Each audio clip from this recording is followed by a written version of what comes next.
서울광역방송센터입니다. 윤석열 정권의 역주행을 더 이상 지켜볼 수 없다며 조국 개혁신당을 창당한 조국 전 법무부 장관이 당원들의 만장일치 찬성으로 초대 당대표에 선출됐습니다.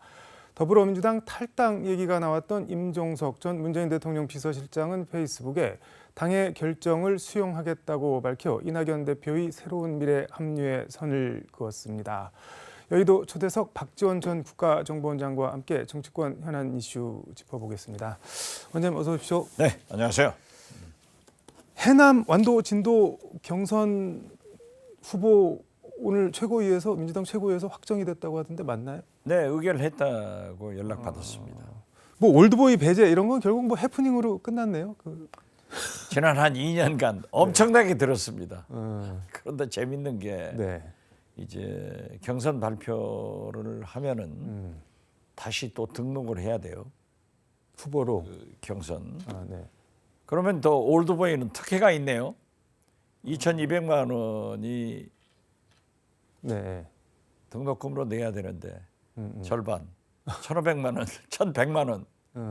참 잘 됐다 그런 생각 같습니다. 들어가시면은 이제 5선 되시는 거잖아요. 뭐 미리 이런 말씀 드리긴 그렇지만 뭐 어떤 역할이라든가 가게 되면은 뭘 어떤 걸 하겠다라는 게 5선을 가고 있는 거죠. 네. 그렇기 때문에 국민들은 저를 5선으로 생각하지 않아요. 그럼 뭘로 한 7선, 8선 생각하죠. 너무 오래 뵈서 그런가요? 정치권. 글쎄요, 제가 이제 네. 뭐 김대중 대통령 비서실장, 문체부 장관, 네. 뭐 국정원장 이런 경력을 다 좀 인정해주는 그런 말씀들을 하시더라고요. 8선급 5선이시면은 뭐 의장 같은 것도 한번 해보실 생각이 있으신가요? 지금 네. 무엇보다도 네. 제 목표는 경선을 무난히 통과해서 본선에서 압도적 지지로 당선하고 민주당의 총선 승리를 위해서 저는 우선 네. 우리 호남 지역구 의원들을 좀 유세해주고 수도권으로 와서 전국의 유세를 열심히 해줘야겠다 하는 생각 같지. 지금 뭐 과반도 안 됐는데 네. 국회의장 얘기하는 것은 김치국 마시는 거죠 뭐. 알겠습니다. 그 얘기는 좀 뒤에 하고 선거 판세 얘기는 조국 혁신당이 어제 공식 출범을 했는데 중앙당 창당대회를 열고 조국 대표 수락 연설에서 지난 5년간 무간지옥 속에 갇혀 살았다. 뭐 조국 일가가 도륙됐다. 그러면서 윤석열 정권 역주행 더 이상 지켜볼 수 없다. 이렇게 정치 참여와 신당 창당 이유를 밝혔는데 어떻게 보셨나요? 어떻게 됐든 조국 신당 즉 예. 조국 혁신당은 출발부터 네. 상당한 국민적 관심을 가지고 있는 것 같아요. 그러나 조국 대표가 얘기를 했듯 네. 윤석열, 김건희 정권 3년은 너무 길다. 비례대표 정당에서는 네. 상당한 성과가 있을 것 같아요. 제가 광주, 목포, 네. 해남 완도 진도를 다녀도 지역은 민주당을 지지하고 비례대표는 조국 네. 혁신당을 지지하겠다. 이런 말씀하시는 분들이 꽤 있어요. 네. 지금 호남에서는 네. 윤석열, 이낙연 네. 이 두 분에 대해서는 고개를 돌려버려요. 윤석열 대통령과 이낙연 대표를 욕하고 싫다는 거예요. 그리고 이준석 네. 개혁신당에 대해서는 이제 무관심이고 어떻게 됐든 조국 혁신당에 대해서는 여기저기서 말이 나온다 이렇게 보고 있습니다. 근데 지금 민주당에서는 어쨌든 윤석열 정권 심판론으로 총선 구도를 프레임을 가져가고 싶은데 조국 혁신당이 나오게 되면 그 구도나 프레임이 좀 흐려지는 거 아니냐 뭐 이런 우려도 있는 것 같은데. 흐려지는 것은 아니고 민주개혁 네. 진보 세력의 연합으로 함께 갔으면 좋겠다 하는 생각을 줄기차게 얘기를 하고 있습니다. 어제 창당대회에 지금 이재명 대표랑 당무 뭐 거의 주도하고 있는 조정식 사무총장이 참석을 했던데 그거는 뭐 약간 무언의 메시지 비슷하게 우리 편이다 뭐 이런 거 아닌가요? 당연히 조정식 사무총장이 참여를 한 것은 네. 함께 민주진보 개혁 세력으로 연합을 해야 된다 하는 메시지로 보고 몇 석이나 할 것 같으세요? 글쎄요 뭐 언론에서는 뭐 많은 네. 짐작들을 하던데 선거 보면은 되게 언론의 예측이 다 틀려요. 그래서 네. 지금은 완전히 여야가 공천이 끝나고 네. 본선에 들어가 봐야 된다. 지금 사실 이 국민의힘은 아랫돌 빼서 윗돌 맞고 현역 의원들을 다 재활용했잖아요. 네.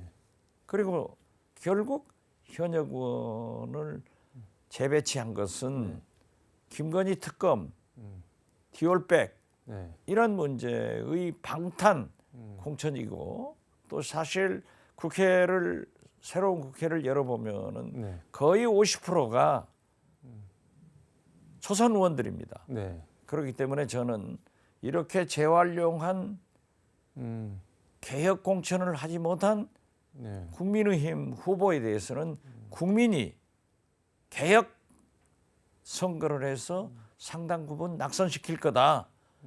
그리고 우리 민주당은 좀 시끄럽지만은 포장을 잘못했지만은 그래도 과감하게 현역 중진 의원들이 물갈이 되고 민주당의 공천은 개혁 혁신 공천이다.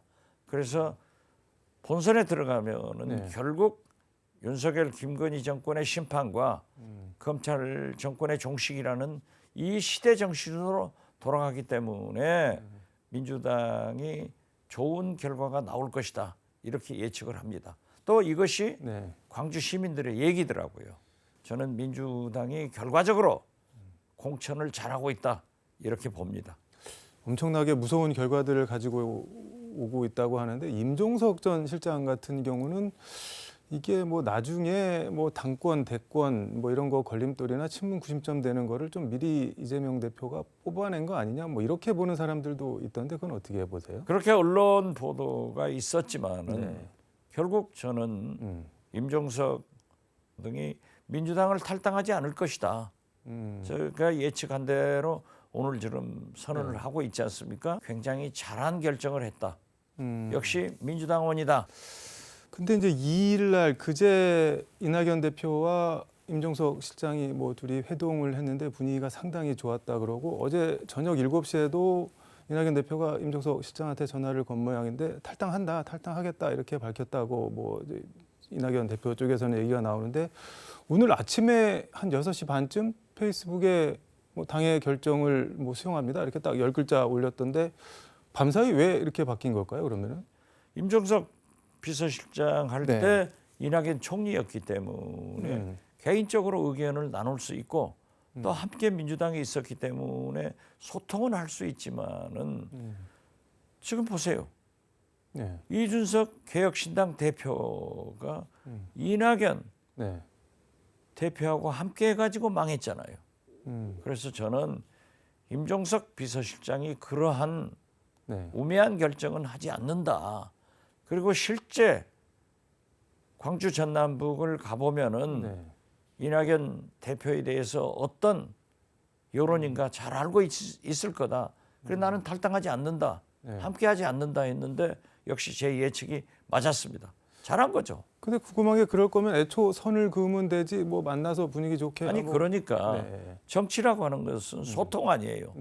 서로 총리 비서실장으로 같이 민주당에서 같이 있었던 식구이기 때문에 의견은 나눌 수 있지만은 임종석 비서실장은 처음부터 이낙연 대표에게 가지 않는다 하고 제가 예측했을 뿐이지 그러나 결과적으로 그렇게 나왔지 않느냐 저는 그 말씀을 올리는 겁니다. 이석현 전 국회 부의장 같은 경우는 오늘 라디오 인터뷰 들어보니까는 뭐 제가 좀 전에 말씀드린 대로 어제 저녁만 해도 이낙연 대표한테 새로운 미래 합류를 전제로 뭐 탈당하겠다라고 이렇게 명시적으로 밝힌 것 같은데 밤사이에 이렇게 바뀐 거는 혹시 딱 한 사람밖에 생각이 안 나는데 문재인 전 대통령이 그래도 당신은 당에 남아서 뭐 이렇게 뭔가를 도모해야 되는 거 아니냐 뭐 이런 메시지가 간 게 아닐까요? 저는 그러한 인터뷰에 대해서 사실 여부는 모르지만 문재인 대통령은 민주당이 노무현, 문재인, 이재명 플러스 김대중 세력이 다 네. 합쳐서 단결해서 승리해라 이런 말씀을 하시지 네. 그렇게 개별적으로 그러한 얘기는 안 하실 것 같습니다. 혹시 모르죠. 네. 임종석 비서실장이 먼저 네. 전화라도 하셔가지고 문재인 대통령의 의견을 구했으면은 단결하라 이 정도 말씀하셨을 것 같습니다. 뭐 막상 본선 가면은 민주당이 뭐 잘 할 거라고 말씀하는데 지금 여론조사 결과는 좀 많이 안 좋은 것 같습니다. 민주당한테. 지금은 형식적으로 국민의힘이 조용하기 때문에 네. 그러하지만은 앞으로 강남벨트 네. 그리고 TK 한 50여 석이 지금 남아 있어요. 네. 그래서 이제 우리 민주당은 파동을 지나서 총선으로 시대 정신을 가지고 나가지만은 국민의힘의 싸움은 알토란 같은 50여 개 석에서 새로 시작한다. 저는 그렇게 봅니다. 근데 지금 인천 계양을 같은 경우는 이재명 대표가 원희룡 전 장관한테 거의 뭐 2자릿수 이상 앞섰는데 뭐 오차 범위 안까지 붙었다는 뭐 여론조사도 나오고 그러는데 그 지금은 뭐 크게 신경 쓸 저거가 아니라는 말씀이죠. 저는 거기에서 크게 신경 쓸 필요 없다고 생각합니다. 그렇지만은 선거이기 때문에 네. 최선을 다해야죠.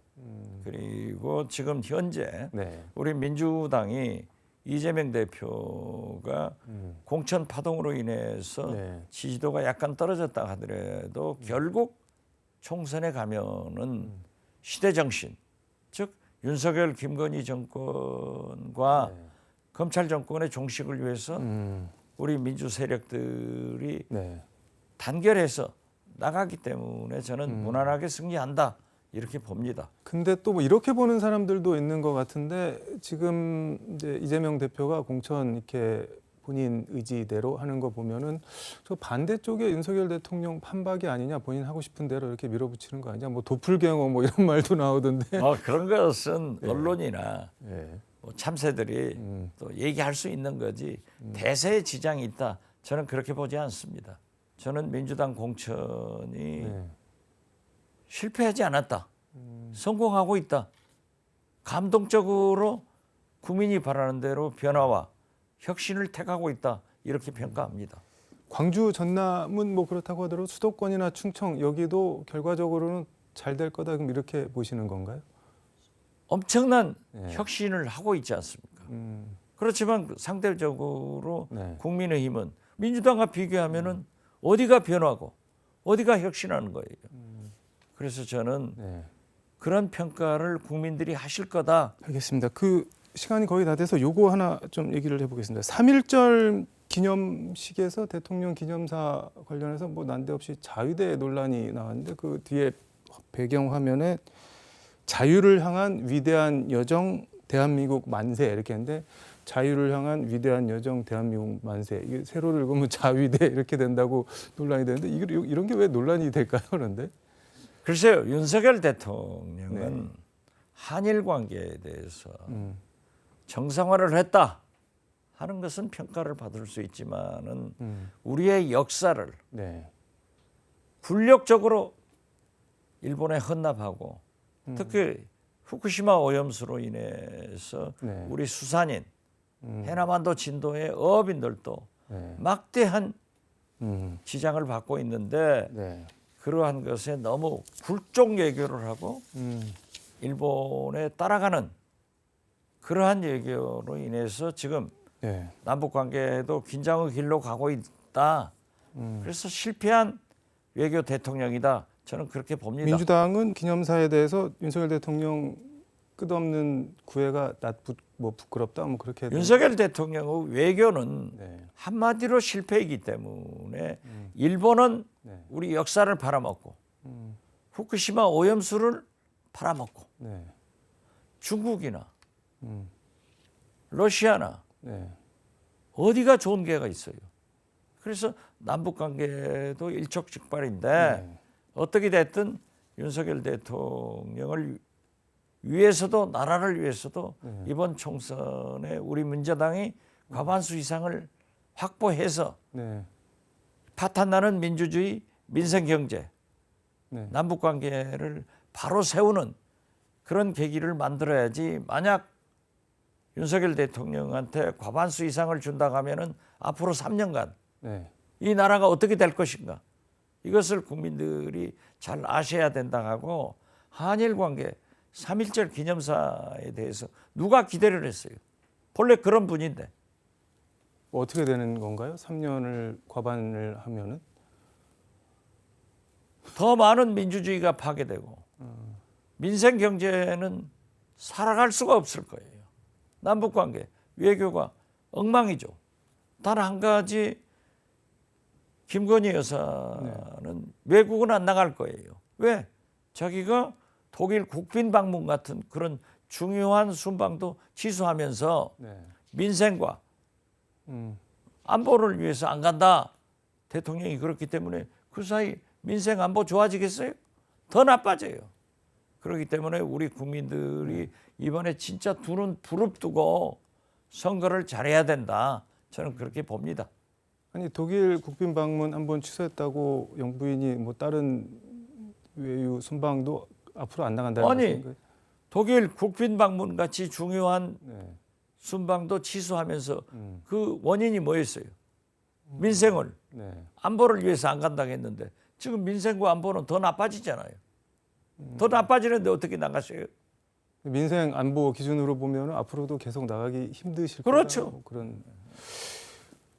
요거 하나만 더 여쭤보겠습니다. 행정안전부가 SNS 공식 계정에 3.1 운동을 갖다가 1919년 3월 1일 만주 하얼빈에서 시작된 대한민국 임시정부의 독립선언과 동시에 뭐 일어난 항일 독립운동 뭐 이렇게 설명을 했는데, 아니, 우리 네. 헌법에도 네.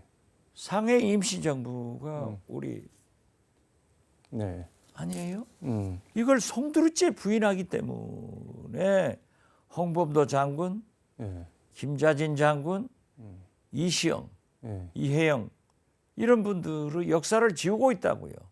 어떻게 해서 하얼빈을 그렇게 얘기를 하는지, 저는 반드시 총선 승리를 하고 정권 교체를 위해서 그러한 네. 독립 역사를 바로 세워야 된다.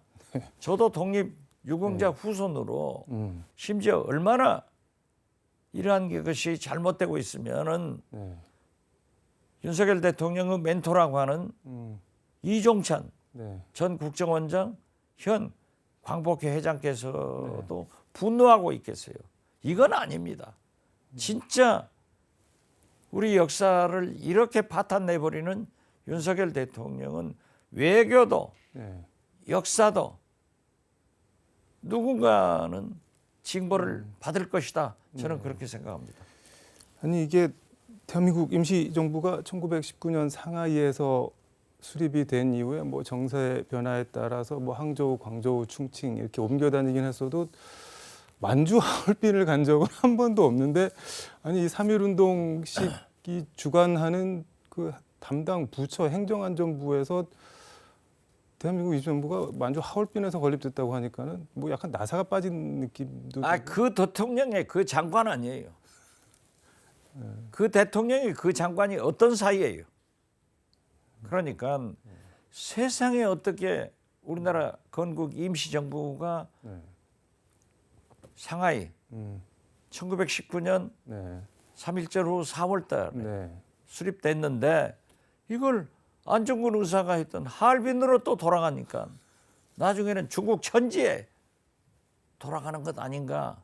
어떻게 됐든 저는 이렇게 한일 관계를 굴욕적으로 하고 우리 독립 역사를 부정하고 왜곡하는 윤석열 대통령은 국민적 역사적 심판을 받을 것이다. 저는 그렇게 봅니다. 이런 것을 위해서도 우리 국민들이 총선에 민주개혁 진보 세력 야권 즉 민주당에 투표해 주셔야 된다. 이렇게 말씀드립니다. 알겠습니다. 오늘 말씀은 여기까지 듣도록 하겠습니다. 고맙습니다. 네, 감사합니다. 지금까지 서울광역방송센터에서 박지원 전 국가정보원장과 함께 전해드렸습니다.